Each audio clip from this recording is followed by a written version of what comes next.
Hello everyone, welcome back to Wealth Path. Last time, we talked about health savings accounts or HSA. Today, we are diving into FSA and how you may choose between HSA or FSA during Open Enrollment for 2025.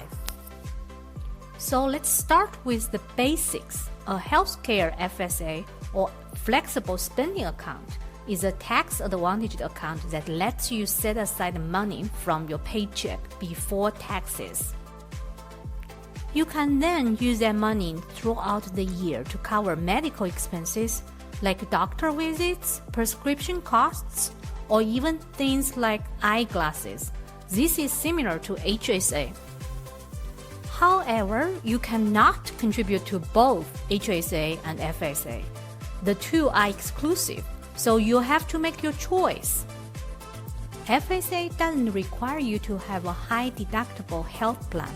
This is a major difference from HSA, which only works if you have a high deductible health plan. FSA typically works well if you have predictable healthcare costs each year and choose a health insurance with low to moderate deductibles. This combination allows you to take advantage of FSA tax savings without the high front costs associated with a high deductible health plan. Another major difference is FSAs are often set up on a use it or lose it basis. That is, any funds you don't use by the end of the plan year may be forfeited. This is very different from HSA, which can roll over from year to year and allow long-term tax-free growth. Some employers may allow you to roll over a small amount of your FSA or provide a grace period into the next year, but generally FSA requires much more careful planning.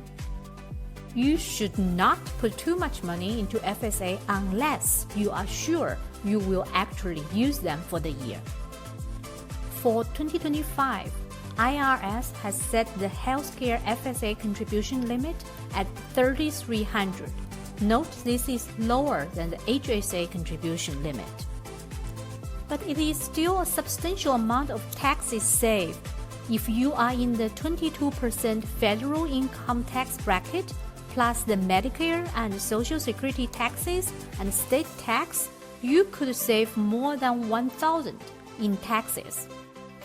Before we wrap up, let's also talk about a unique type of FSA that sometimes is confused with the Healthcare FSA.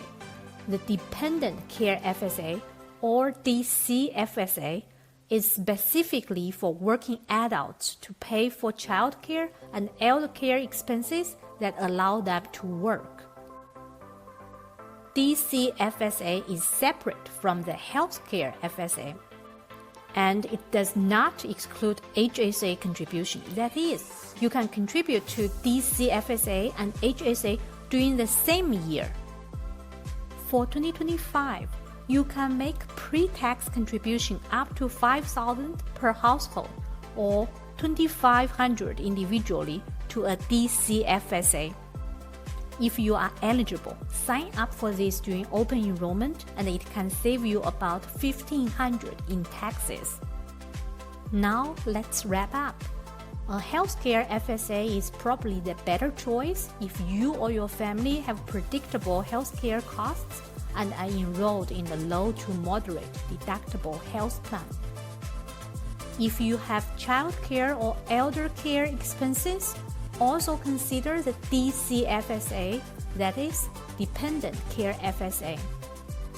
But just remember, both of these two FSA accounts usually don't roll over year to year, so they are best for people who can predict the annual healthcare and dependent care spending somewhat accurately.